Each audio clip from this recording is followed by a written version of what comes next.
हिंदुस्तान च बहुत बड़िया एजेंसियां हैं, एजेंसियां पता नहीं कर सकती।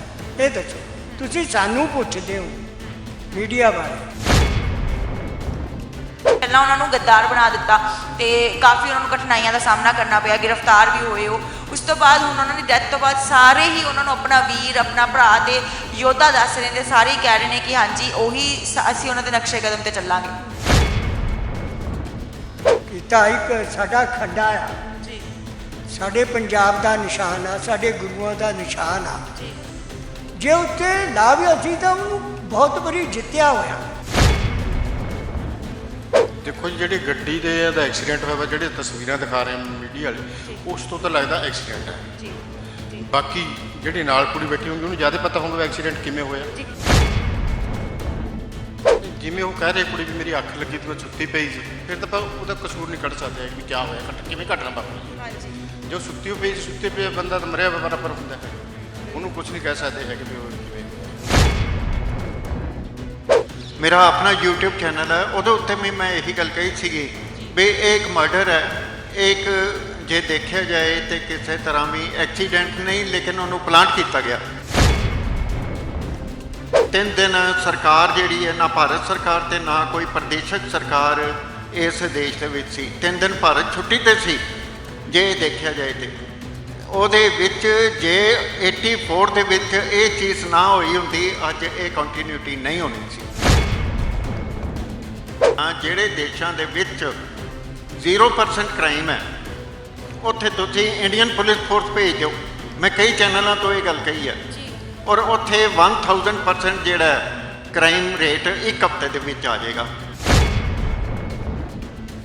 ਅਗਰ ਜੇ ਉਹ ਬੇਟੀ ਦੀਪ ਸਿੱਧੂ ਨਾਲ ट्रैवल कर रही सी, जिस तरह का एक्सीडेंट होया वो उस मुताबिक वो भी बचती नहीं सी, उन्होंने स्क्रैच भी नहीं आया। खट्टर सरकार के जिन्ने भी मंत्री ने ये मेरा ख्याल है with in the territory of Haryana होया, अजे तक उन्होंने कोई बयान नहीं आया। और इन्ना एक्सपर्ट ड्राइवर और वो एडे तगड़े हाईवे से किमें एकदम ब्रेक वजदियाँ ने, किमें वो वजदा है, ऐसा कुछ भी नहीं है कि वो एक्सीडेंट होया हो। अच्छा दीप सिद्धू के नाल हर टाइम 3-4 लोग रहिंदे ने, उस टाइम की वो दोनों ही सी। देखो एक लोगों का ओपीनियन भी अपनी मन की गल रियलिटी है कि वो मर्डर है। ਸਰ ਦੀਪ ਸਿੱਧੂ ਜੀ ਜਿਹੜੇ ਸਾਡੇ ਪੰਜਾਬ ਦੇ ਇੱਕ ਉਮਦਾ, ਜਿਨ੍ਹਾਂ ਨੂੰ ਹੁਣ ਯੋਧਾ ਦੀ ਵੀ ਪਦਵੀ ਦਿੱਤੀ ਜਾ ਰਹੀ ਹੈ, ਕਹਿ ਰਹੇ ਨੇ ਕਿ ਉਹ ਯੋਧਾ ਹੈ ਸਾਡੇ ਪੰਜਾਬ ਦੇ ਉਮਦਾ ਕਲਾਕਾਰ, ਜਿਨ੍ਹਾਂ ਦਾ ਹਾਲ ਹੀ 'ਚ ਦੇਹਾਂਤ ਹੋਇਆ। ਤੇ ਹੁਣ ਜਿਹੜੀਆਂ ਮਸਲਾ ਇਹ ਬਣ ਰਿਹਾ, ਮੋਰਚੇ ਹੋ ਰਹੇ ਨੇ, ਕੁਝ ਜਗ੍ਹਾ ਤੇ ਕੈਂਡਲ ਮਾਰਚ ਵੀ ਹੋ ਰਿਹਾ ਤੇ ਲੋਕਾਂ ਦਾ ਇਹ ਕਹਿਣਾ ਹੈ ਜਾਂ ਇਸ ਐਂਗਲ ਤੋਂ ਲੋਕ ਇਸ ਨੂੰ ਦੇਖ ਰਹੇ ਨੇ ਕਿ ਹੋ ਸਕਦਾ ਹੈ ਕਿ ਇਹ ਮਰਡਰ ਹੈ, ਇਹ ਕੋਈ ਐਕਸੀਡੈਂਟ ਨਹੀਂ ਹੋਇਆ। ਤੇ ਤੁਹਾਡੇ ਵਿਚਾਰ ਕੀ ਹੈ ਸਰ, ਕੀ ਲੱਗਦਾ ਹੈ ਕਿ ਇਹ ਮਰਡਰ ਸੀ ਜਾਂ ਐਕਸੀਡੈਂਟ ਸੀ? देखो साढ़े नालों तो बेहतर ਜਿਹੜੀਆਂ ਹਿੰਦੁਸਤਾਨ ਦੀਆਂ ਏਜੰਸੀਆਂ ਉਹ ਦੱਸ ਸਕਦੀਆਂ ਜੀ ਜੀ, ਜਾਂ ਇਹਦੀ ਇਨਕੁਆਇਰੀ ਕਰਾਈ ਜਾਵੇ ਜੀ। ਤੇ ਦੁੱਧ ਦਾ ਪਾਣੀ, ਪਾਣੀ ਦਾ ਪਾਣੀ ਤੇ ਦੁੱਧ ਦਾ ਦੁੱਧ ਨਿਕਲ ਆਏਗਾ ਜੀ। ਠੀਕ ਹੈ ਜੀ। ਬਾਕੀ ਜੋ ਮੇਰੇ ਵਿਚਾਰ ਆ ਜੀ, ਉਹ ਕੋਈ ਉਸ ਟਾਈਮ ਜਦੋਂ ਇਹ ਹੋਇਆ ਹਾਦਸਾ ਜੀ ਜੀ ਜੀ, ਉਸ ਟਾਈਮ ਬਹੁਤਾ ਹਨੇਰਾ ਵੀ ਨਹੀਂ ਸੀ ਜੀ, तकरीबन 6 का टाइम सी, 6:30 का जी। तो मेरे ख्याल मुताबिक ये एक्सीडेंट ही होया। नहीं साडा भी अच्छा सी, वो असीं उहनूं अच्छा समझते सी, इज जेंटलमैन। बड़ा दुख आ सानूं उहदा नाल कि साडी कमेंटी चों सी, इस करके बड़ा दुख भी आ, चाहे किसी तो भी होवे। मेरे ख्याल मुताबिक ये एजेंसियां नूं तय तक जाना चाहिए ਜੀ ਜੀ। ਜਿਹੜੇ ਉਹਨਾਂ ਨਾਲ ਇੱਕ ਉਸ ਸਮੇਂ ਕੁੜੀ ਮੌਜੂਦ ਸੀਗੇ, ਰੀਨਾ ਰਾਏ ਜੀ, ਜੋ ਦੱਸਿਆ ਜਾ ਰਿਹਾ ਕਿ ਉਹਨਾਂ ਦੇ ਦੋਸਤ ਸੀ ਦੀਪ ਦੇ, ਤੇ ਉਹਨਾਂ ਨੇ ਜਦੋਂ ਤਸਵੀਰਾਂ ਸਾਂਝਾ ਕੀਤੀਆਂ ਦੀਪ ਨਾਲ ਆਪਣੀਆਂ ਤੇ ਉਹਨਾਂ ਨੂੰ ਯਾਦ ਕੀਤਾ, ਲੋਕਾਂ ਨੇ ਉਹਨਾਂ ਥੱਲੇ ਜੋ ਕਮੈਂਟਸ ਅਸੀਂ ਪੜ੍ਹੇ ਜਾਂ ਹੁਣ ਉਹਨਾਂ ਦੇ ਵੀ ਐਲੀਗੇਸ਼ਨਸ ਲੱਗ ਰਹੇ ਨੇ। ਅਗਰ ਆਪਾਂ ਮੈਜੋਰਿਟੀ ਦੀ ਗੱਲ ਕਰੀਏ ਤਾਂ ਲੋਕਾਂ ਦਾ ਇਹ ਕਹਿਣਾ ਹੈ ਕਿ ਅਗਰ ਇਹ ਮਰਡਰ ਹੈ ਤਾਂ ਰੀਨਾ ਰਾਏ ਜੀ ਜਿਹੜੀ ਉਹਨਾਂ ਦੀ ਦੋਸਤ ਉਹਨਾਂ ਨਾਲ ਉਸ ਸਮੇਂ ਸੀ, ਜਿਨ੍ਹਾਂ ਨੂੰ ਕੁਝ ਵੀ ਨਹੀਂ ਹੋਇਆ, ਤੇ ਉਹ ਵੀ ਇਸ ਵਿੱਚ ਸ਼ਾਮਿਲ ਸੀ। ਦੇਖੋ ਜੀ ਇੱਥੇ ਹਿੰਦੁਸਤਾਨ 'ਚ ਬਹੁਤ ਵੱਡੀਆਂ ਏਜੰਸੀਆਂ ਹੈਗੀਆਂ ਜੀ, ਏਜੰਸੀਆਂ ਪਤਾ ਨਹੀਂ ਕਰ ਸਕਦੀਆਂ। ਇਹ ਦੱਸੋ ਤੁਸੀਂ ਸਾਨੂੰ ਪੁੱਛਦੇ ਹੋ मीडिया वाले जी, ਇੱਥੇ ਏਜੰਸੀਆਂ ਨੂੰ ਪੁੱਛੋ ਵੀ ਤੁਸੀਂ ਇਨਕੁਆਇਰੀ ਕੀਤੀ ਹੈ, ਇਨਕੁਆਇਰੀ 'ਚ ਕੀ ਨਿਕਲ ਕੇ ਆਇਆ। ਜੀ ਜੇ ਮਰਡਰ ਆ ਤਾਂ ਮਰਡਰ ਤੇ ਕਰੋ ਕਾਰਵਾਈ, ਜੇ ਉਹ ਐਕਸੀਡੈਂਟ ਦਾ ਤਾਂ ਐਕਸੀਡੈਂਟ ਤੇ ਕਰਨੀ ਚਾਹੀਦੀ ਆ। ਜੀ ਅੱਛਾ, ਤੁਸੀਂ ਜਿਵੇਂ ਅਗਰ ਆਮ ਲੋਕਾਂ ਦੀ ਗੱਲ ਕਰੀਏ, ਤੁਹਾਡੇ ਵਿਚਾਰ ਅਸੀਂ ਇਸ ਕਰਕੇ ਜਾਣ ਰਹੇ ਹਾਂ, ਜਿਵੇਂ ਤੁਸੀਂ ਮੈਨੂੰ ਸਵਾਲ ਪੁੱਛਿਆ, ਮੈਂ ਤੁਹਾਡੇ ਵਿਚਾਰ ਇਸ ਕਰਕੇ ਜਾਣ ਰਹੀ ਹਾਂ ਕਿਉਂਕਿ ਅਸੀਂ ਹੀ ਆਮ ਲੋਕ ਹਾਂ ਜਿਹੜੇ ਸ਼ਾਇਦ ਕਮੈਂਟਸ ਕਰਦੇ ਹਾਂ, ਜਾਂ ਜਿਵੇਂ ਦੀਪ ਦੀ ਵੀ ਗੱਲ ਕੀਤੀ ਜਾਵੇ ਤਾਂ ਪਹਿਲੇ ਉਹਨਾਂ ਨੂੰ ਬਹੁਤ ਜ਼ਿਆਦਾ ਲੋਕਾਂ ਨੇ ਉਹਨਾਂ ਦਾ ਵਿਰੋਧ ਕੀਤਾ ਜਦੋਂ ਰਿਪਬਲਿਕ ਡੇ ਤੇ ਪਿਛਲੇ ਸਾਲ ਉਹਨਾਂ ਦੀ ਗ੍ਰਿਫਤਾਰੀ ਹੋਈ ਸੀ। ਰਿਪਬਲਿਕ ਡੇ ਦਾ ਸਾਰਾ ਜਿਹੜਾ ਇਲਜ਼ਾਮ ਹੈ ਉਹਨਾਂ ਤੇ ਲੱਗਿਆ ਗਿਆ ਸੀ ਕਿ ਉਹਨਾਂ ਨੇ ਭੜਕਾਊ ਭਾਸ਼ਣ ਦਿੱਤੇ ਆ ਜਾਂ ਜਿਵੇਂ ਵੀ ਆ।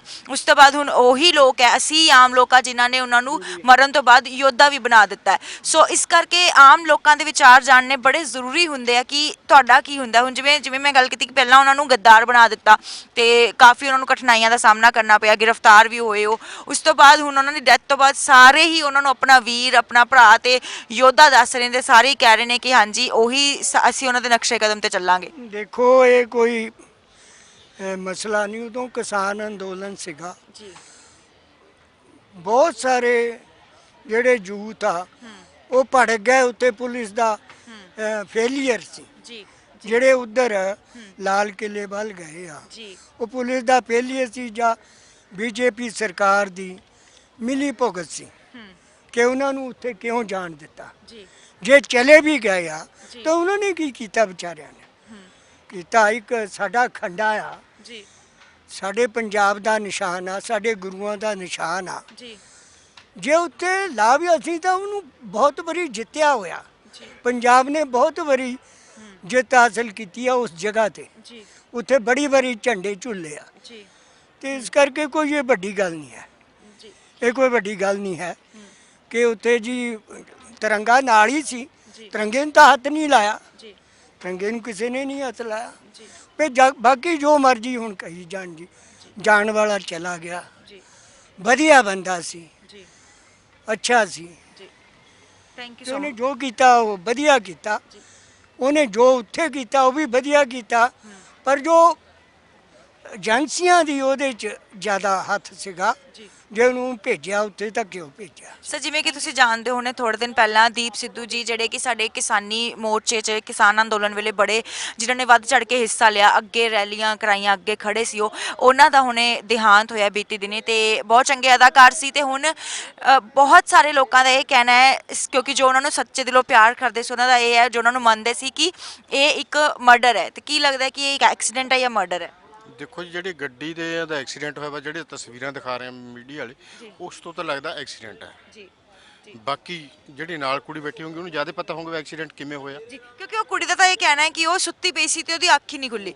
ਅੱਛਾ ਅੱਛਾ, ਫਿਰ ਇਹਦੇ ਬਾਰੇ ਤਾਂ ਹੁਣ ਬੈਕਰੂ ਜਾਣਦਾ ਵੀ ਕਿ ਐਕਸੀਡੈਂਟ ਆ, ਪਰ ਮੇਰੇ ਅਨੁਸਾਰ ਉਹ ਜਿਹੜਾ ਐਕਸੀਡੈਂਟ ਲੱਗਦਾ, ਕਿਉਂ ਗੱਡੀ ਪਿੱਛੇ ਤੇ ਵੱਜੀ ਵੀ ਹੈ, ਅੱਗੇ ਦੇ ਸਾਹਮਣੇ ਟੱਕਰ ਹੈ ਹੀ ਨਹੀਂ ਹੈਗੀ। ਠੀਕ ਹੈ ਠੀਕ ਹੈ, ਓਵਰ ਸਪੀਡ ਸੀ ਗੱਡੀ, ਜੇ ਉਹਨਾਂ ਮੀਡੀਆ ਨੇ ਦੱਸਿਆ 120 ਕਿਲੋਮੀਟਰ ਦੀ ਸਪੀਡ ਤੇ ਗੱਡੀ ਜਾ ਰਹੀ ਸੀ। 120 ਗੱਡੀ ਜਦ ਇਮੀਡੀਏਟ ਕੋਲ ਜੇ ਨਹੀਂ ਐਮਰਜੈਂਸੀ ਬ੍ਰੇਕ ਲੱਗੇ ਉਹਨੇ ਗੱਡੀ ਵਿੱਚ ਵੱਜ ਗਈ। ਜੀ ਮੇਰੇ ਖਿਆਲ ਅਨੁਸਾਰ ਇਹ ਹੋਇਆ।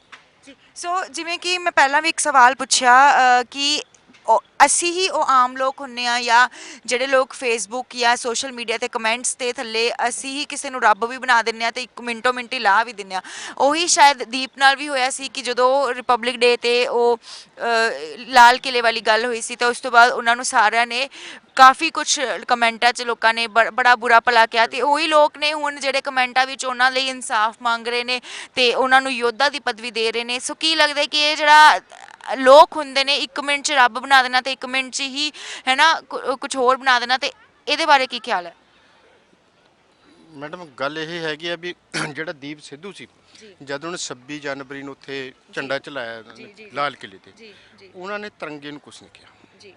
ਤਿਰੰਗੇ ਦਾ ਉਹਨਾਂ ਨੇ ਉਨੇ ਸਤਿਕਾਰ ਕੀਤਾ, ਉਹਨਾਂ ਨੇ ਬਾਅਦ ਵਿੱਚ ਉਹਦੀ ਇੰਟਰਵਿਊ ਆਈ ਵੀ ਉਹਨੇ ਤਿਰੰਗੇ ਨੂੰ ਕੁਛ ਨਹੀਂ ਕਿਹਾ। ਇਸ ਲਈ ਉਹਨੂੰ ਦੇਸ਼ ਭਗਤ ਤਾਂ ਹੈ ਹੀ ਸੀ, ਕਿਸਾਨਾਂ ਦੀ ਉਹਦੇ ਵਿੱਚ ਰਿਹਾ ਹੈਗਾ ਮੂਵਮੈਂਟ ਦੇ ਵਿੱਚ, ਪੂਰਾ ਉਹਨੇ ਹੀਰੋ ਦਾ ਰੋਲ ਨਿਭਾਇਆ ਹੈਗਾ। ਇਸ ਲਈ ਵਧੀਆ ਬੰਦਾ ਸੀ, ਅਸੀਂ ਉਹਨੂੰ ਪੂਰਾ ਸਤਿਕਾਰ ਕਰਦੇ ਹਾਂ ਉਹਦਾ ਬੰਦੇ ਦਾ। ਕੀ ਲੱਗਦਾ ਹੈ ਕਿ ਹੁਣ ਜਿਵੇਂ ਉਹ ਕੁੜੀ ਤੇ ਵੀ ਕਮੈਂਟ ਕਰਕੇ ਲੋਕ ਉਹਨਾਂ ਨੂੰ ਬੜਾ ਬੁਰਾ ਭਲਾ ਕਹਿ ਰਹੇ ਨੇ, ਗਾਲੀ ਗਲੋਚ ਵੀ ਕਰ ਰਹੇ ਨੇ, ਤੇ ਕੁਝ ਲੋਕ ਤਾਂ ਇਹ ਵੀ ਕਹਿ ਰਹੇ ਨੇ ਕਿ ਦੀਪ ਦੀ ਜਗ੍ਹਾ ਉਹ ਕਿਵੇਂ ਬਚ ਗਏ, ਦੀਪ ਦੀ ਜਗ੍ਹਾ ਉਹਨਾਂ ਨੂੰ ਹੋਣਾ ਚਾਹੀਦਾ ਸੀ। ਉਸ ਕੁੜੀ ਲਈ ਇਸ ਟਾਈਮ ਅਗਰ ਉਹ ਉਹਨਾਂ ਦੀ ਗਲਤੀ ਹੈ ਨਹੀਂ ਹੈ ਨਾ, ਅਗਰ ਉਸ ਕੁੜੀ ਦੇ ਪੱਖੋਂ ਦੇਖਿਆ ਜਾਵੇ ਤਾਂ ਇੱਕ ਕੁੜੀ ਨੂੰ ਇੰਨਾ ਜ਼ਿਆਦਾ ਨਫ਼ਰਤ ਮਿਲਣ ਲੱਗ ਗਈ ਇਸ ਕਰਕੇ ਕਿ ਉਹ ਬਚ ਗਏ, ਤੇ ਇਹਦੇ ਬਾਰੇ ਕੀ ਕਹਿਣਾ ਚਾਹੋਗੇ?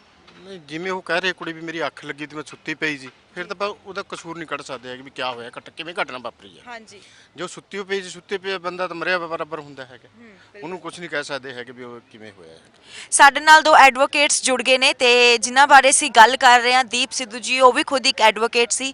ਸਰ, ਕੀ ਲੱਗਦਾ ਹੈ ਕਿ ਜਿਵੇਂ ਤੁਸੀਂ ਵੀ ਸਾਰੇ ਕਾਨੂੰਨ, ਹਰ ਤਰ੍ਹਾਂ ਦੇ ਲਾਅ, ਸਭ ਚੀਜ਼ਾਂ, ਪੋਲਿਟਿਕਸ ਨੂੰ ਬਰੀਕੀ ਨਾਲ ਜਾਣਦੇ ਹੋ, ਜਿਵੇਂ ਦੀਪ ਜੀ ਨੇ ਵੱਧ ਚੜ ਕੇ ਪੋਲੀਟੀਕਲ ਪਾਰਟੀਆਂ ਜਾਂ ਜੋ ਵੀ ਰੌਲੇ ਚੱਲ ਰਹੇ ਸਾਡੇ ਪੰਜਾਬ 'ਚ ਹਰ ਤੇ ਉਹ ਖੁੱਲ੍ਹ ਕੇ ਬੋਲਦੇ ਸੀ, ਸਾਹਮਣੇ ਆਉਂਦੇ ਸੀ, ਤੇ ਹੁਣ ਦਰਸ਼ਕਾਂ ਜਿਹੜੇ ਲੋਕ ਹੈ ਉਹਨਾਂ ਦਾ ਇਹ ਕਹਿਣਾ ਹੈ ਕਿ ਇਹ ਇੱਕ ਮਰਡਰ ਹੈ, ਇੱਕ ਸੋਚੀ ਸਮਝੀ ਸਾਜ਼ਿਸ਼ ਹੈ, ਇਹ ਇੱਕ ਐਕਸੀਡੈਂਟ ਨਹੀਂ ਹੈ। ਇਹ ਗੱਲ ਬਿਲਕੁਲ ਠੀਕ ਹੈ, ਇਹ ਇੱਕ ਮਰਡਰ ਹੈ, ਸੋਚੀ ਸਮਝੀ ਸਾਜ਼ਿਸ਼ ਹੈ। ਔਰ ਤੁਹਾਨੂੰ ਇੱਕ ਗੱਲ ਹੋਰ ਮੈਂ ਦੱਸ ਦਿਆਂ, ਮੇਰਾ ਆਪਣਾ YouTube ਚੈਨਲ ਹੈ, ਉਹਦੇ ਉੱਤੇ ਵੀ ਮੈਂ ਇਹੀ ਗੱਲ ਕਹੀ ਸੀਗੀ ਵੀ ਇਹ ਇੱਕ ਮਰਡਰ ਹੈ, ਇੱਕ ਜੇ ਦੇਖਿਆ ਜਾਏ ਤੇ ਕਿਸੇ ਤਰ੍ਹਾਂ ਵੀ ਐਕਸੀਡੈਂਟ ਨਹੀਂ, ਲੇਕਿਨ ਉਹਨੂੰ ਪਲਾਂਟ ਕੀਤਾ ਗਿਆ।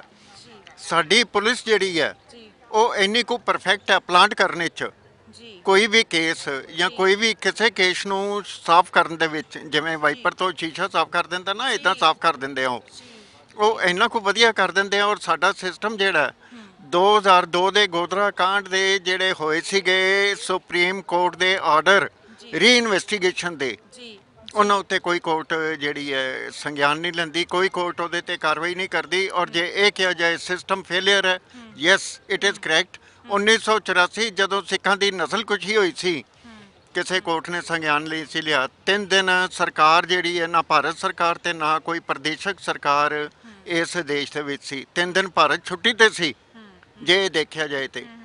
ਉਹਦੇ ਵਿੱਚ ਜੇ 84 ਦੇ ਵਿੱਚ ਇਹ ਚੀਜ਼ ਨਾ ਹੋਈ ਹੁੰਦੀ, ਅੱਜ ਇਹ ਕੰਟੀਨਿਊਟੀ ਨਹੀਂ ਹੋਣੀ ਸੀ, ਪਹਿਲੀ ਗੱਲ। ਦੂਜੀ ਚੀਜ਼ ਇਹ ਹੈ ਵੀ ਜਦੋਂ 84 ਦੀ ਨਸਲਕੁਸ਼ੀ ਹੋਈ ਹੈ, ਸਿੱਖਾਂ ਦੇ ਖਿਲਾਫ ਆਫੈਂਸ ਹੋਇਆ, ਔਰ ਉਦੋਂ ਕਿਸੇ ਨੇ ਹਾਂ ਦਾ ਨਾਅਰਾ ਨਹੀਂ ਮਾਰਿਆ। ਜੇ ਕਿਸੇ ਕਮਿਸ਼ਨ ਨੇ ਜਾਂ ਕਿਸੇ ਵੀ ਕੋਈ ਆਪਣੇ ਤੌਰ ਤੇ ਇੰਡੀਪੈਂਡੈਂਟ ਸੰਸਥਾ ਸੀ, ਉਹਨਾਂ ਨੇ ਕੋਈ ਵੀ ਆਪਣਾ ਜਿਹੜਾ ਵਿਚਾਰ ਦਿੱਤਾ ਹੈ ਜਾਂ ਰਿਪੋਰਟ ਦਿੱਤੀ ਹੈ, ਉਹਦੇ ਉੱਤੇ ਕਿਸੇ ਕੋਰਟ ਨੇ ਕੋਈ ਕੁਝ ਸੰਗਿਆਨ ਨਹੀਂ ਲਿਆ। ਪੋਲੀਟੀਕਲ ਪਾਰਟੀਆਂ ਜਿਹੜੀਆਂ ਸੀ ਹੱਥ ਤੇ ਹੱਥ ਧਰ ਕੇ ਬੈਠੀਆਂ ਰਹਿ ਗਈਆਂ। ਔਰ ਇਹ ਸਾਰਾ ਕੁਝ ਕੀ ਹੈ? ਉਹੀ ਚੀਜ਼ਾਂ ਤੁਹਾਨੂੰ ਲੱਗਦਾ ਕਿ ਉਹੀ ਨਫ਼ਰਤ ਅੱਗੇ ਕੰਟੀਨਿਊ ਹੋ ਰਹੀ ਹੈ? ਉਹ ਕੰਟੀਨਿਊ ਹੋ ਰਹੀ ਹੈ, ਔਰ ਸੱਚ ਦੇ ਨਾਲ ਨਫ਼ਰਤ ਕੰਟੀਨਿਊ ਹੋ ਰਹੀ ਹੈ। ਤੁਸੀਂ ਸੱਚ ਬੋਲੋ, ਯੂ ਵਿਲ ਬੀ ਨੋ ਮੋਰ। ਜੀ, ਜਿਵੇਂ ਕਿ ਤੁਸੀਂ ਸੱਚ ਦੀ ਗੱਲ ਕੀਤੀ ਹੈ, ਕਿ ਤੁਹਾਨੂੰ ਨਹੀਂ ਲੱਗਦਾ ਕਿ ਅਗਰ ਆਪਾਂ ਧਰਮ ਦੀ ਗੱਲ ਕਰੀਏ, ਕਿਉਂਕਿ ਬੇਸਿਕਲੀ ਜੜ ਧਰਮ ਤੋਂ ਸਟਾਰਟ ਹੋਈ ਹੈ ਨਾ, ਸੋ ਅਗਰ ਆਪਾਂ ਧਰਮਾਂ ਦੀ ਗੱਲ ਕਰੀਏ, ਆਪਣੇ ਵਰਸਟਾਈਲ ਧਰਮ ਹੈ, ਸਾਨੂੰ ਵੀ ਤੁਹਾਨੂੰ ਵੀ ਪਤਾ ਡਾਈਵਰਸਿਟੀ ਹੈ ਆਪਣੇ ਇੱਥੇ ਧਰਮਾਂ ਦੀ। ਸੋ ਅਗਰ ਆਪਾਂ ਧਰਮ ਦੀ ਗੱਲ ਕਰੀਏ ਤਾਂ ਹਰ ਧਰਮ ਫੋਲੋ ਕਰਨ ਵਾਲੇ ਨੂੰ ਸ਼ਾਇਦ ਆਪਣਾ ਸੱਚ ਲੱਗਦਾ ਹੈ। ਦੇਖੋ, ਮੈਂ ਤੁਹਾਨੂੰ ਇਹ ਗੱਲ ਕਹਿ ਦਿਆਂ, ਧਰਮ ਕਿਸੇ ਨਾਲ ਵੈਰ ਨਹੀਂ ਸਿਖਾਉਂਦਾ, ਮਨੁੱਖਤਾ ਕਿਸੇ ਨਾਲ ਵੈਰ ਨਹੀਂ ਸਿਖਾਉਂਦੀ। ਮੈਂ ਇੱਕ ਥੋੜੀ ਜੀ ਤੁਹਾਨੂੰ ਇਹ ਬੇਨਤੀ ਜ਼ਰੂਰ ਕਰਾਂਗਾ, ਧਰਮਾਂ ਦੇ ਨਾਂ ਤੇ ਸਾਂਝੀਵਾਲਤਾ ਨਹੀਂ ਟੁੱਟਦੀ। ਜੀ ਬਿਲਕੁਲ। ਕੋਵਿਡ-19 ਜਦੋਂ ਆਇਆ, ਆਪਸੀ ਭਾਈਬੰਦੀਆਂ ਚੱਲੀਆਂ ਨੇ, ਸਰਕਾਰ ਨੇ ਕੁਝ ਨਹੀਂ ਕੀਤਾ। ਸਾਡੀ ਸਰਕਾਰ ਨੇ ਨੌਕਰੀਆਂ ਗਵਾਤੀਆਂ, ਸਾਡੇ ਨੌਜਵਾਨਾਂ ਦੀਆਂ ਨੌਕਰੀਆਂ ਗਈਆਂ, ਔਰ ਕਈ ਲੋਕ ਸੁਸਾਈਡਸ ਕਰ ਗਏ, ਔਰ ਕਈ ਡਿਪਰੈਸ਼ਨ ਵਿੱਚ ਚਲੇ ਗਏ। ਸਰਕਾਰ ਨੇ ਅਜੇ ਤੱਕ ਉਹਦੇ ਤੇ ਕੋਈ ਸਾਰਵਜਨਿਕ ਸਟੇਟਮੈਂਟ, ਕੋਈ ਪਾਰਲੀਮੈਂਟਰੀ ਸਟੇਟਮੈਂਟ ਕੁਝ ਨਹੀਂ ਦਿੱਤੀ। ਤੁਸੀਂ ਸੱਚ ਬੋਲੋ, you will be no more. This is only agenda of this government. ਮੈਂ ਕਈ ਵਾਰੀ ਇੱਕ ਗੱਲ ਕਹਿਣਾ ਹੁੰਨਾ, ਜਿਹੜੇ ਦੇਸ਼ਾਂ ਦੇ ਵਿੱਚ 0% ਕ੍ਰਾਈਮ ਹੈ, ਉੱਥੇ ਤੁਸੀਂ ਇੰਡੀਅਨ ਪੁਲਿਸ ਫੋਰਸ ਭੇਜ ਦਿਓ। ਮੈਂ ਕਈ ਚੈਨਲਾਂ ਤੋਂ ਇਹ ਗੱਲ ਕਹੀ ਹੈ। ਔਰ ਉੱਥੇ 1000% ਜਿਹੜਾ ਕ੍ਰਾਈਮ ਰੇਟ ਇੱਕ ਹਫ਼ਤੇ ਦੇ ਵਿੱਚ ਆ ਜਾਏਗਾ। This is skill of hour Indian police force. ਮੈਨੂੰ ਦੁੱਖ ਨਾਲ ਇਹ ਗੱਲ ਕਹਿਣੀ ਪੈ ਰਹੀ ਹੈ। ਔਰ ਮੈਂ ਹਾਈ ਕੋਰਟ ਦੇ ਵਿੱਚ ਇੱਕ ਕੇਸ ਦੇ ਦੌਰਾਨ ਇਹ ਗੱਲ ਕਹੀ ਸੀਗੀ, ਤੇ ਮੈਨੂੰ ਰਿਲੀਫ ਵੀ ਮਿਲਿਆ ਸੀ, ਔਰ ਪੁਲਿਸ ਵਾਲਿਆਂ ਦੀ ਅਕਾਊਂਟੇਬਿਲਟੀ ਵੀ ਹੋਈ ਸੀ। ਕੋਈ ਜੱਜ ਹੈ, ਮਾਂ ਜਿਹੜੀ ਹੈ ਨਾ, ਸ਼ੇਰਨੀ ਕਹਿੰਦੇ ਇੱਕੋ ਹੀ ਪੁੱਤਰ ਜੰਮਦੀ ਹੈ, ਬਾਰ-ਬਾਰ ਨਹੀਂ ਜੰਮਦੀ। ਸ਼ੇਰ ਜੰਮਦੇ ਨੇ, ਬੜੇ ਥੋੜੇ ਨੇ। ਮੈਂ ਕਈ ਵਾਰੀ ਇੱਕ ਗੱਲ ਕਰਨਾ ਹੁੰਨਾ, ਅਸੀਂ ਭਾਰਤ ਦੇ ਲੋਕ ਕ੍ਰਾਈਮ ਕਮਿਟ ਕਰਦੇ ਹਾਂ। ਅੰਗਰੇਜ਼ ਜਿਹੜੇ ਨੇ ਉਹਦੇ ਉੱਤੇ ਲਾ ਬਣਾਉਂਦੇ ਰਹਿ ਜਾਂਦੇ ਆ। ਸਾਡੇ ਭਾਰਤ ਦੇ ਲਾ ਮੇਕਰ ਕੁਝ ਕਰਦੇ ਹੀ ਨਹੀਂ। ਸਾਡੇ ਭਾਰਤ ਦੇ ਲਾ ਮੇਕਰ ਇੱਕੋ ਹੀ ਕੰਮ ਕਰਦੇ ਆ, ਕਿਉਂਕਿ ਜਿਹੜੇ ਉੱਥੇ ਐਕਸਪਰਟ ਗਏ ਦੇ ਨੇ ਸਾਡੇ ਲਾ ਮੇਕਰ, ਜਿਨ੍ਹਾਂ ਉੱਤੇ 9-9 10-10 ਜਾਂ 2-2 ਕੇਸ ਚੱਲਦੇ ਨੇ, ਉਹ ਵੀ ਇਹਦੇ ਉੱਤੇ ਆਵਾਜ਼ ਨਹੀਂ ਉਠਾਉਂਦੇ। ਇੱਕ ਆਪਣੇ ਆਪ ਦੇ ਵਿੱਚ ਸਵਾਲ ਹੈ, ਇੰਡੀਪੈਂਡੈਂਟ ਚੈਪਟਰ ਹੈ, ਔਰ ਇਹਦੇ ਉੱਤੇ ਤੁਸੀਂ ਜੇ ਦੇਖੋ ਤੇ ਤੁਸੀਂ ਕੀ ਕਹਿਣਾ ਚਾਹੋਗੇ ਇਹਦੇ ਉੱਤੇ? ਮੈਨੂੰ ਸਵਾਲ ਕਰੋ, ਜ਼ਰੂਰ ਮੈਂ ਜਵਾਬ ਦਿਆਂਗਾ। ਸਰ ਤੁਸੀਂ ਕੀ ਕਹਿਣਾ ਚਾਹੋਗੇ? ਮੈਂ ਇੱਥੇ ਵੀ ਦੁਬਾਰਾ ਤੁਹਾਡੇ ਹੀ ਸਵਾਲ ਚੋਂ, ਤੁਹਾਡੀ ਗੱਲ ਚੋਂ ਸਵਾਲ ਕਰ ਲੈਂਦੀ ਹਾਂ ਕਿ ਜਿਹੜੇ ਆ ਤੁਸੀਂ ਲਾਜ਼ ਦੀ ਗੱਲ ਕੀਤੀ ਕਿ ਇੰਡੀਆ 'ਚ ਲਾਜ਼, ਤੇ ਇਹਦੇ ਤੇ ਇਹ ਵੀ ਤਾਂ ਹੈ ਕਿ ਅਸੀਂ ਅਗਰ ਆਮ ਜਨਤਾ ਦੀ ਗੱਲ ਕਰੀਏ, ਅਸੀਂ ਜਲਦੀ ਬਦਲਾਵ ਨੂੰ ਐਕਸੈਪਟ ਨਹੀਂ ਕਰ ਪਾਉਂਦੇ। ਲਾਅ ਇੱਕੋਦਮ ਜਦੋਂ ਰਾਤੋਂ ਰਾਤ ਰਿਲੀਜ਼ ਹੁੰਦੇ ਨੇ, ਚਾਹੇ ਕੋਈ ਵੀ ਲਾਅ ਹੋਵੇ, ਸਾਨੂੰ 1 ਮਿੰਟ ਲਈ ਝਟਕਾ ਲੱਗਦਾ ਹੈ। ਹੁਣ ਜਿਵੇਂ ਅਗਰ ਆਪਾਂ ਪੰਜਾਬ ਦੀ ਗੱਲ ਕਰੀਏ, ਕੁਝ ਸਰਕਾਰਾਂ ਨੇ ਇੱਥੇ ਲਗਾਤਾਰ ਰਾਜ ਕੀਤਾ, ਅਗਰ ਸਰਕਾਰ ਇੱਕੋਦਮ ਬਦਲਦੀ ਹੈ ਤਾਂ ਉਸ ਤੋਂ ਬਾਅਦ ਵੀ ਕੁਝ ਜਿਹੜੇ ਲਾਅਜ਼ ਆਣਗੇ, ਹੋ ਸਕਦਾ ਅਸੀਂ ਸਾਰੇ ਡਰ ਜਾਈਏ ਵੀ ਪਤਾ ਨਹੀਂ ਕਿਹੜੇ ਕਿਹੜੇ ਨਵੇਂ ਲਾਅਜ਼ ਆ ਜਾਣੇ ਆ। ਦੇਖੋ, ਮੈਂ ਇਸ ਚੀਜ਼ ਤੋਂ ਜੇ ਇਹ ਕਹਾਂ ਵੀ ਲਾਜ਼ ਤੋਂ ਸਾਨੂੰ ਡਰਨਾ ਨਹੀਂ ਚਾਹੀਦਾ, ਕੋਰਟ ਤੋਂ ਡਰਨਾ ਨਹੀਂ ਚਾਹੀਦਾ, ਤੇ ਇਹ ਬਿਲਕੁਲ ਸਹੀ ਗੱਲ ਹੈ, ਕਿਉਂਕਿ ਕੋਰਟਾਂ ਨੂੰ ਜਿਹੜੀ ਹੈ ਕੌਨਸਟੀਟਿਊਸ਼ਨਲ ਸੇਫਗਾਰਡ ਹੋ ਕੇ ਕੰਮ ਕਰਨਾ ਪਏਗਾ। ਜੋ ਕੌਨਸਟੀਟਿਊਸ਼ਨ ਦੀਆਂ ਕਿਸੇ ਵੀ ਤਰ੍ਹਾਂ ਰਾਖੀ ਨਹੀਂ ਕਰ ਸਕਦੀਆਂ ਤੇ ਉਹਨਾਂ ਨੂੰ ਕੌਨਸਟੀਟਿਊਸ਼ਨਲ ਕੋਰਟ ਕਹਾਉਣ ਦਾ ਕੋਈ ਹੱਕ ਨਹੀਂ, ਭਾਵੇਂ ਉਹ ਕੋਈ ਵੀ ਕੋਰਟ ਹੋਵੇ। ਇਹਨਾਂ ਦੀ ਐਸਟੈਬਲਿਸ਼ਮੈਂਟ ਹੀ ਕੌਨਸਟੀਟਿਊਸ਼ਨ ਦੇ ਅੰਡਰ ਹੋਈ ਹੈ। ਜੇ ਤੁਸੀਂ ਇਹ ਦੇਖੋ ਤੇ ਫਿਰ ਇਹਦੇ ਵਿੱਚ ਜੇ ਅਸੀਂ ਇਹ ਕਹੀਏ, ਜੇ ਅੰਗਰੇਜ਼ 3 ਕਾਨੂੰਨ, Indian evidence act 1872, Indian penal code 1860 ਤੇ CRPC, ਜਿਹਨੂੰ ਇਹਨਾਂ ਨੇ ਮੋਡੀਫਾਈ ਕਰਕੇ 1973 ਕਰ ਦਿੱਤਾ। ਉਹਨੂੰ ਮੋਡੀਫਾਈ ਹੀ ਕੀਤਾ, ਹੋਰ ਕੁਝ ਨਹੀਂ ਕੀਤਾ। ਮੋਡੀਫਾਈ ਕੀ ਹੋਇਆ? ਈਅਰ ਹੋਇਆ ਮੋਡੀਫਾਈ, ਅਦਰਵਾਈਜ਼ ਕੁਝ ਨਹੀਂ ਹੋਇਆ ਉਹਦੀ ਮੋਡੀਫਾਈ। ਤੇ ਉਹ 3 ਕਾਨੂੰਨਾਂ ਨਾਲ 80% ਦੁਨੀਆ ਤੇ ਅੰਗਰੇਜ਼ ਰਾਜ ਕਰ ਗਏ ਤੇ ਸਾਡੇ 500 ਤੋਂ ਉੱਤੇ ਕਾਨੂੰਨ ਬਣਾ ਕੇ ਇੱਕ ਛੋਟੇ ਜਿਹੇ ਭਾਰਤ ਤੇ ਇਹ 80% ਦਾ ਮੇਰਾ ਖਿਆਲ ਹੈ 10% ਵੀ ਨਹੀਂ ਭਾਰਤ ਦੀ ਜਿਹੜੀ ਟੈਰੀਟਰੀ ਹੈ ਅੰਗਰੇਜ਼ਾਂ ਦੇ ਰਾਜ ਦੀ, ਉਹਦੇ ਉੱਤੇ ਅਸੀਂ ਰਾਜ ਨਹੀਂ ਕਰ ਸਕਦੇ, ਤੇ ਫਿਰ ਸਵਾਲ ਕਿਹਨੂੰ ਹੈ? ਮੈਨੂੰ ਲੱਗਦਾ ਹੈ ਕਿ ਸਰ ਕੋਲ ਇੰਨੀ ਨੌਲੇਜ ਹੈ ਕਿ ਮੈਂ ਜਿੰਨੇ ਸਵਾਲ ਪੁੱਛਾ ਇਹ ਗੱਲ ਬੜੀ ਲੰਬੀ ਚੱਲ ਜਾਏਗੀ। ਵੈਲ ਵਾਪਿਸ ਹਾਂ, ਧਰਮ ਔਰ ਪੋਲਿਟਿਕਸ ਤਾਂ ਜਿੰਨੀ ਮਰਜ਼ੀ ਮੈਂ ਕਹਿੰਦੀ ਹਾਂ ਨੌਲੇਜ ਇੱਕ ਦੂਜੇ ਤੋਂ ਲੈ ਲਓ, ਗੱਲਾਂ ਕਰ ਲਓ, ਜਦੋਂ 4-5 ਧਰਮਾਂ ਦੇ ਜੀ ਧਰਮ ਬਾਰੇ। ਹਾਂਜੀ, ਅੱਛਾ, ਧਰਮ ਦੀ ਤੁਸੀਂ ਗੱਲ ਕੀਤੀ ਹੈ ਵੀ ਕੋਈ ਧਰਮ ਇੱਕ ਦੂਜੇ ਨਾਲ ਲੜਨਾ ਨਹੀਂ ਸਿਖਾਉਂਦਾ। ਬਿਲਕੁਲ ਬਿਲਕੁਲ ਆਈਡੀਓਲੋਜੀ ਅਲੱਗ ਹੋ ਸਕਦੀ ਆ, ਹਾਂਜੀ। ਬਟ ਡੈਸਟੀਨੇਸ਼ਨ ਇੱਕੋ ਹੀ ਹੈ। ਐਗਜ਼ੈਕਟਲੀ, ਕਿਉਂਕਿ ਸਪੋਜ਼ ਕਰੋ ਮੈਂ ਦਿੱਲੀ ਜਾਣਾ ਹੈਗਾ, ਹਾਂਜੀ, ਮੈਂ ਡਾਇਰੈਕਟ ਚੰਡੀਗੜ੍ਹ ਤੋਂ ਦਿੱਲੀ ਵੀ ਜਾ ਸਕਦਾ, Exactly. ਮੈਂ ਵਾਇਆ ਹਿਸਾਰ ਵੀ ਘੁੰਮ ਕੇ ਵੀ ਜਾ ਸਕਦਾ, Via ਅੰਬਾਲਾ। ਮੈਂ ਵਾਇਆ ਸਹਾਰਨਪੁਰ ਵੀ ਜਾ ਸਕਦਾ। ਇਟ ਮੀਨਸ ਕਿ ਜਾਣਾ ਸਾਰੇ ਇੱਕ ਜਗ੍ਹਾ ਤੇ ਹੀ ਹੈ।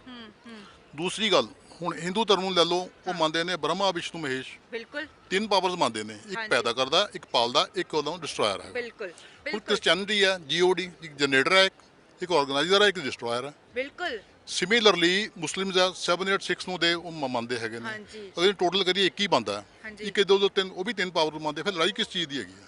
ਬਿਲਕੁਲ ਬਿਲਕੁਲ ਲੜਾਈ ਇਸ ਕਰਕੇ ਇਹਨਾਂ ਨੇ ਇਹ ਆਲ ਜਿਹੜੀਆਂ ਪੋਲੀਟੀਕਲ ਪਾਰਟੀ ਨੇ ਫॉर देयर ਸੈਲਫ ਇੰਟਰਸਟ ਆਪਣੇ ਆਪ ਪੈਦਾ ਕੀਤੀਆਂ ਹੋਈਆਂ ਚੀਜ਼ਾਂ ਨੇ ਇਹ, ਜੀ। ਤਾਂ ਕਿ ਸਾਡੀਆਂ ਗੱਦੀਆਂ ਬਚੀਆਂ, ਹਾਂ, ਅਸੀਂ ਆਪਣਾ ਹਕੂਮਤ ਚਲਾਉਂਦੇ ਰਹੀਏ। ਜੀ। ਅੱਛਾ, ਜਿਵੇਂ ਕਿ ਸਰ ਤੁਸੀਂ ਪਹਿਲਾਂ ਹੀ ਸਾਨੂੰ ਕਰਤਾ ਸੀ ਕਿ ਤੁਸੀਂ ਦੀਪ ਜੀ ਬਾਰੇ ਜ਼ਿਆਦਾ ਗੱਲਬਾਤ ਨਹੀਂ ਕਰੋਗੇ, ਲੇਕਿਨ ਫਿਰ ਵੀ ਇੱਕ ਕਾਮਨ ਸਵਾਲ ਮੈਂ ਤੁਹਾਡੇ ਤੋਂ ਪੁੱਛਣਾ ਚਾਹੂੰਗੀ ਕਿ ਜਿਵੇਂ ਮੈਂ ਬਾਕੀਆਂ ਤੋਂ ਵੀ ਇਹ ਚੀਜ਼ ਪੁੱਛ ਰਹੀ ਹਾਂ ਕਿ ਅਸੀਂ ਜਦੋਂ ਆਮ ਜਨਤਾ ਹੈ, ਜਿਹੜੇ ਕਿਸੇ ਕੋ ਪਾਵਰ 'ਚ ਨਹੀਂ ਹੈ, ਅਸੀਂ ਸਿਰਫ ਵੀਡੀਓਜ਼ ਦੇਖਦੇ ਹਾਂ ਸੋਸ਼ਲ ਮੀਡੀਆ ਤੇ ਥੱਲੇ ਕਮੈਂਟ ਕਰ ਦਿੰਦੇ ਹਾਂ, ਅਸੀਂ ਉਹ ਲੋਕ ਹੁੰਦੇ ਹਾਂ ਜਿਹੜੇ ਇੱਕੋ ਮਿੰਟ ਰਾਤੋਂ ਰਾਤ ਕਿਸੇ ਨੂੰ ਰੱਬ ਵੀ ਬਣਾ ਦਿੰਦੇ ਹਾਂ, ਹੈ ਨਾ, ਫੈਨਸ ਬਣ ਜਾਂਦੇ ਹਾਂ ਇੱਕੋਦਮ। ਜੇ ਤੇ ਛੋਟੀ ਜਿਹੀ ਉਹ ਗਲਤੀ ਕਰਦੇ ਬੰਦਾ ਤਾਂ ਉਸੇ ਵੇਲੇ ਉਸਨੂੰ ਥੱਲੇ ਵੀ ਲਾ ਦਿੰਦੇ ਆ। ਇਹ ਸਾਡੇ ਪੰਜਾਬ ਦੇ ਵਿੱਚ ਕਈ ਕਲਾਕਾਰਾਂ ਨਾਲ ਕਿਸਾਨੀ ਮੋਰਚੇ ਵੇਲੇ ਵੀ ਹੋਇਆ। ਉਹੀ ਗੱਲ ਦੀਪ ਸਿੱਧੂ ਜੀ ਨਾਲ ਵੀ ਹੋਈ ਜਦੋਂ ਰਿਪਬਲਿਕ ਡੇ ਤੇ ਉਹਨਾਂ ਨੇ 26 ਜਨਵਰੀ ਤੇ ਉਹਨਾਂ ਨੇ ਗ੍ਰਿਫਤਾਰੀ ਦਿੱਤੀ। ਉਸ ਤੋਂ ਬਾਅਦ ਝੰਡੇ ਵਾਲਾ ਜਦੋਂ ਉਹ ਗੱਲ ਹੋਈ ਸੀ ਤਾਂ ਉਸ ਤੋਂ ਬਾਅਦ ਸਭ ਨੇ ਉਹਨਾਂ ਨੂੰ ਗੱਦਾਰ ਕਿਹਾ, ਬੜਾ ਕਮੈਂਟਾਂ 'ਚ ਉਹਨਾਂ ਨੂੰ ਗਾਲੀ ਗਲੋਚ ਵੀ ਹੋਇਆ। ਉਸ ਤੋਂ ਬਾਅਦ ਉਹਨਾਂ ਨੇ ਸੋਸ਼ਲ ਮੀਡੀਆ ਤੇ ਥੋੜਾ ਆਪਣਾ ਜਿਹੜਾ ਘਟਾਇਆ ਹੈ ਨਾ, ਥੋੜੇ ਵਿੱਚ ਜੇ ਉਹ ਗਾਇਬ ਵੀ ਰਹੇ। ਉਸ ਤੋਂ ਬਾਅਦ ਹੁਣ ਜਦੋਂ ਐਕਸੀਡੈਂਟ ਦੀ ਗੱਲ ਆਈ ਤਾਂ ਉਸ ਤੋਂ ਬਾਅਦ ਇੱਕੋਦਮ ਸਾਰਿਆਂ ਨੇ ਉਹਨਾਂ ਨੂੰ ਯੋਧਾ ਦੱਸਤਾ, ਹੈ ਨਾ। ਕਮੈਂਟਾਂ 'ਚ ਸਾਰੇ ਇੰਨਾ ਜ਼ਿਆਦਾ ਪਿਆਰ ਜਿਹੜਾ ਹੈ ਦਰਸਾ ਰਹੇ ਨੇ। ਸੋ ਇਹ ਜਿਹੜਾ ਇੱਕ ਤਰ੍ਹਾਂ ਮੈਂ ਕਹਿ ਸਕਦੀ ਹਾਂ ਕਿ ਦੋਗਲਾਪਨ ਆ ਜਾਂਦਾ ਰਾਤੋਂ ਰਾਤ ਕਿਸੇ ਨੂੰ ਸਟਾਰ ਤੇ ਕਿਸੇ ਨੂੰ ਇੱਕਦਮ ਥੱਲੇ ਲਾ ਦੇਣਾ, ਇਹਦੇ ਤੇ ਕੀ ਕਹੋਗੇ? ਇਹਦੇ ਵਿੱਚ ਜੀ ਜਿਵੇਂ ਹੁਣ ਡਿਫਰੈਂਟ ਟਾਈਪਸ ਦੇ ਵਿਊਜ਼ ਆ ਰਹੇ ਨੇ ਲੋਕਾਂ ਦੇ, ਸੋਸ਼ਲ ਮੀਡੀਆ ਤੇ ਆ ਰਹੇ ਨੇ। ਉਹ ਦੇਖਦੇ ਆ ਜਾਂ ਤਾਂ ਲਾਈਮਲਾਈਟ ਜਾਣਾ ਚਾਹੁੰਦੇ ਨੇ, ਜਿਹੜੇ ਉਹਨੂੰ ਗਦਾਰ ਕਹਿੰਦੇ ਸੀ ਕੱਲ੍ਹ ਅੱਜ ਉਹਨੂੰ ਯੋਧਾ ਕਹਿ ਰਹੇ ਨੇ। ਬਿਲਕੁਲ ਬਿਲਕੁਲ ਠੀਕ ਹੈ, ਹੁਣ it is a matter of investigation ਕਿ ਉਹ ਟਰੱਕ ਡਰਾਈਵਰ ਦੇ ਵੀ ਡਿਫਰੈਂਟ ਵਿਊਜ਼ ਹੈਗੇ ਨੇ ਕਿ ਮੇਰੇ ਤੋਂ ਜੀ ਅਣਗਹਿਲੀ ਨਾਲ ਚਲਾਈ ਜਾ ਰਹੀ ਸੀ ਗੱਡੀ। ਕੋਈ ਕਹਿੰਦਾ ਹੈਗਾ ਉਹਨੂੰ ਇੱਕ ਡਰਾਈਵਰ ਹੋਰ ਵੀ ਉਹਨੂੰ ਪ੍ਰੋਡਿਊਸ ਕੀਤਾ ਗਿਆ, ਉਹਦੀ ਸ਼ਕਲ ਕੁਝ ਹੋਰ ਹੈਗੀ ਆ, ਉਹ ਕਹਿੰਦਾ ਨਾਰਮਲ ਸੀਗਾ। ਹੁਣ ਕੋਈ ਕਹਿੰਦਾ ਜੀ ਖੜੇ ਟਰੱਕ 'ਚ ਮਾਰਤਾ। It is matter of heavy investigation ਕਿ ਵੀ ਕਿਵੇਂ ਐਕਸੀਡੈਂਟ ਹੋਇਆ, ਲੇਕਿਨ ਜਨਰਲ ਓਪੀਨੀਅਨ ਇਹੀ ਹੈ ਕਿ ਪਲਾਂਟਡ ਕੇਸ ਸੀ ਕਿ ਮਰਡਰ ਹੋਇਆ ਹੈ। ਜੀ ਸਰ, ਜਿਵੇਂ ਤੁਸੀਂ ਵੀ ਪਹਿਲਾਂ ਵੀ ਕਿਹਾ ਕਿ ਮਰਡਰ ਹੈ, ਹੁਣ ਜਿਵੇਂ ਉਹਨਾਂ ਦੇ ਨਾਲ ਜੋ ਕੁੜੀ ਸੀਗੇ ਰੀਨਾ ਰਾਏ ਜੀ, ਕਿਉਂਕਿ ਉਹਨਾਂ ਦੇ ਉੱਪਰ ਵੀ ਮਸਲਾ ਬੜਾ ਹੁਣ ਗਰਮ ਹੋ ਗਿਆ ਹੈ। ਉਹਨਾਂ ਨੂੰ ਲੋਕ ਕਾਫੀ ਜ਼ਿਆਦਾ ਇਸ ਸਮੇਂ ਕਹਿ ਸਕਦੇ ਆ, ਅਗਰ ਦੋ ਪਹਿਲੂ ਹੈ ਸਰ, ਅਗਰ ਤਾਂ ਉਹਨਾਂ ਦੀ ਗਲਤੀ ਨਹੀਂ ਹੈ ਤਾਂ ਜਿਹੜਾ ਉਹਨਾਂ ਨੂੰ ਹੇਟ ਮਿਲ ਰਿਹਾ ਫਿਰ ਤਾਂ ਉਹ ਸਿੰਪਥੀ ਦੇ ਪਾਤਰ ਨੇ ਕਿ ਉਹਨਾਂ ਨਾਲ ਵਾਕਈ ਬਹੁਤ ਗਲਤ ਹੋ ਰਿਹਾ ਕਿ ਜਿਹਨਾਂ ਦੀ ਕੋਈ ਗਲਤੀ ਵੀ ਨਹੀਂ ਤੇ ਉਹ ਰੱਬ ਦੀ ਮਿਹਰ ਨਾਲ ਅਗਰ ਬਚ ਗਏ ਨੇ ਤੇ ਉਹਨਾਂ ਨੂੰ ਹੇਟ ਕਰਨਾ ਗਲਤ ਗੱਲ ਹੈ। ਲੇਕਿਨ ਜੇ ਵਾਕਈ ਉਹਨਾਂ ਦੀ ਕੋਈ ਅਗਰ ਗਲਤੀ ਹੈ, ਚਲੋ ਅਗਰ ਆਪਾਂ ਇੱਕ ਪਾਸੇ ਲੈ ਕੇ ਚੱਲੀਏ, ਜੇ ਵਾਕਈ ਮਰਡਰ ਹੈ, ਉਹਨਾਂ ਦੀ ਕੋਈ ਗਲਤੀ ਹੈ ਤੇ ਉਹਨਾਂ ਨੂੰ ਹੁਣ ਬਹੁਤ ਜ਼ਿਆਦਾ ਕਮੈਂਟਾਂ 'ਚ ਹੇਟ ਮਿਲ ਰਿਹਾ ਕਿ ਉਹ ਕਿਉਂ ਬਚ ਗਏ ਤੇ ਉਹਨਾਂ ਦੀ ਜਗ੍ਹਾ ਦੀਪ ਦੀ ਜਗ੍ਹਾ ਉਹਨਾਂ ਨੂੰ ਹੋਣਾ ਚਾਹੀਦਾ ਸੀ। ਦੇਖੋ ਇੱਕ ਗੱਲ ਹੈ, ਅਗਰ ਜੇ ਉਹ ਬੇਟੀ ਜੀ ਦੀਪ ਸਿੱਧੂ ਨਾਲ ਟਰੈਵਲ ਕਰ ਰਹੀ ਸੀ, ਜੀ ਜੀ ਜੀ ਜਿਸ ਤਰ੍ਹਾਂ ਦਾ ਐਕਸੀਡੈਂਟ ਹੋਇਆ ਹਾਂ, ਹਾਂ, ਉਹ ਉਸ ਮੁਤਾਬਕ ਉਹ ਵੀ ਬਚਦੀ ਨਹੀਂ ਸੀ, ਉਹਨੂੰ ਸਕ੍ਰੈਚ ਵੀ ਨਹੀਂ ਆਇਆ। ਹਾਂ ਚਸ਼ਮਦੀਦ ਗਵਾਹ ਇਹ ਕਹਿੰਦੇ ਨੇ, ਜੀ ਜੀ ਜੀ ਜੀ ਔਰ ਰੋਹਤਕ ਦੇ ਇੱਕ ਬੱਚੇ ਨੇ ਇਹ ਗੱਲ ਕਹੀ ਹੈ। ਬਿਲਕੁਲ ਬਿਲਕੁਲ ਤੁਹਾਡੀ ਵੀ ਨਿਗਾਹ 'ਚ ਇਹ ਗੱਲ ਹਾਂਜੀ, ਹੈਗੀ ਹੈ, ਹਾਂਜੀ, ਸਾਡੇ ਚੈਨਲ ਨਾਲ ਗੱਲਬਾਤ ਹੋਈ ਹੈ। ਤੁਹਾਡੇ ਚੈਨਲ ਨਾਲ ਵੀ ਗੱਲਬਾਤ ਹੋਈ ਹੈ, ਕਈ ਹੋਰ ਚੈਨਲ ਸੋਸ਼ਲ ਮੀਡੀਆ ਤੋਂ ਕਈ ਜਗ੍ਹਾ ਤੋਂ ਇਹ ਗੱਲ ਆਈ ਹੈ। ਲੇਕਿਨ ਇਸ ਵੇਲੇ ਜਿਹੜਾ ਇਹ ਮਰਡਰ ਹੈ, ਇਹ ਮਰਡਰ ਜਿਹੜਾ ਹੈ ਇਨ ਕੰਟੀਨਿਊਟੀ ਹੈ। ਹਾਂ 1947 ਤੋਂ ਲੱਗ ਕੇ ਹੁਣ ਤੱਕ ਜਿੰਨੇ ਮਰਡਰ ਹੋਏ ਨੇ ਉਹ ਕੰਟੀਨਿਊਟੀ ਹੈ।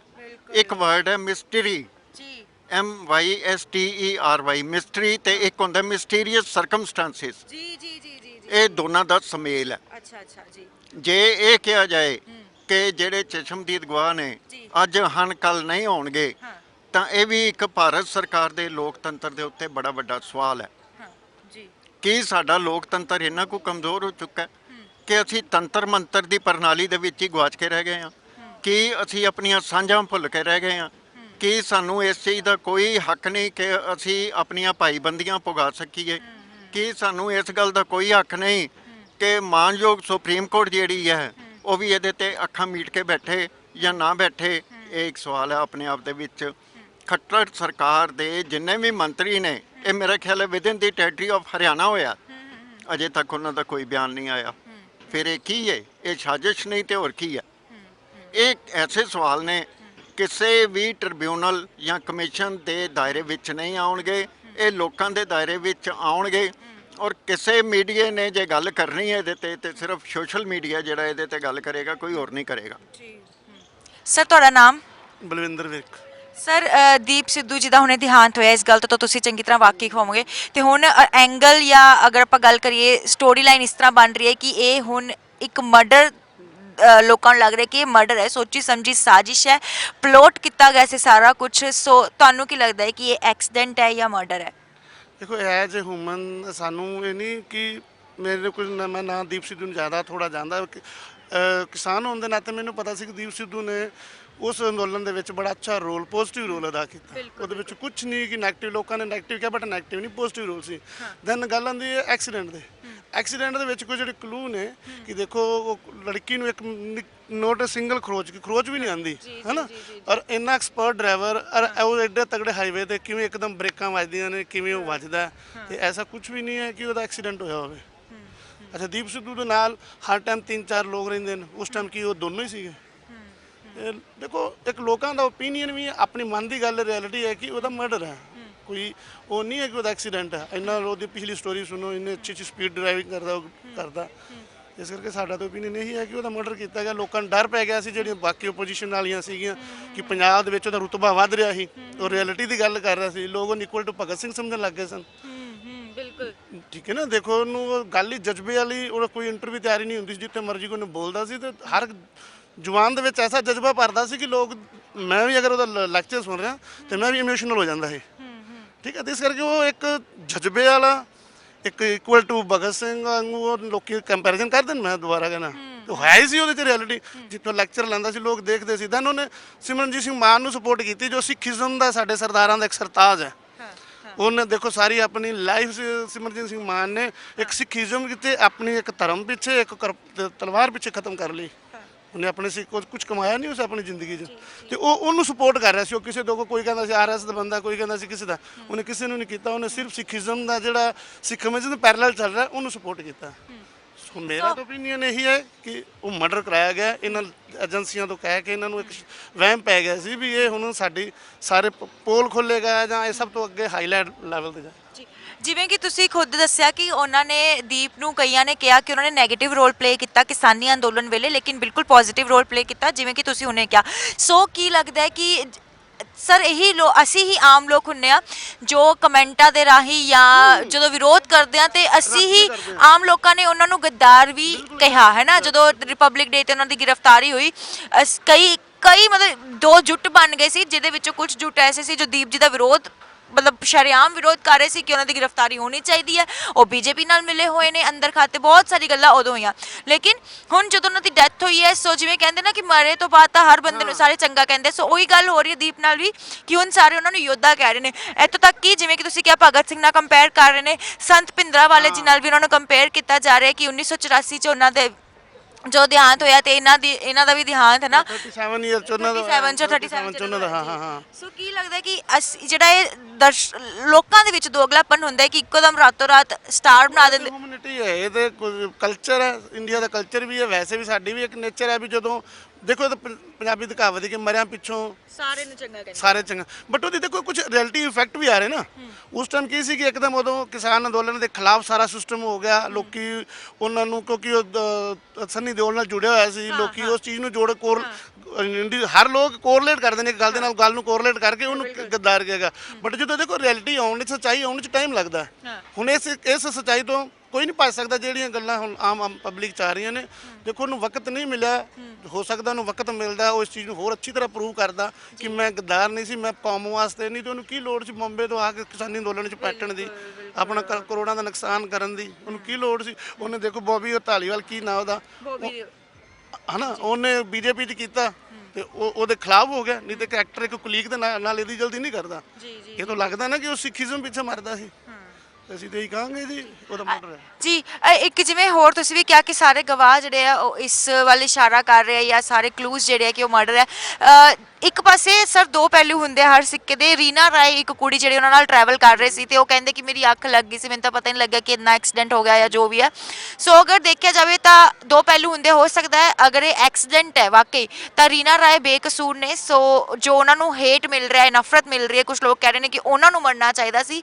ਲੇਕਿਨ ਜੇ ਮਰਡਰ ਹੈ ਫਿਰ ਸ਼ਾਇਦ ਹੋ ਸਕਦਾ ਕਿ ਹੇਟ ਜਿਹੜਾ ਦਰਸ਼ਕਾਂ ਦਾ ਜਾਂ ਆਮ ਲੋਕਾਂ ਦਾ ਸਹੀ ਹੈ। ਫਿਰ ਉਹਦੇ ਵਿੱਚ ਹੀ ਹੁੰਦਾ ਨਾ ਵੀ ਤਾਂ ਰੋਲ ਤੇ ਦਾ ਹੋ ਰਿਹਾ ਨਾ। ਅਗਰ ਜੇ ਉਹਨੂੰ ਉਹਦੀ ਅੱਖ ਲੱਗ ਗਈ 8 ਵਜੇ, ਕਿਹੜੀ ਦੀ ਅੱਖ ਲੱਗ ਗਈ ਸੀ?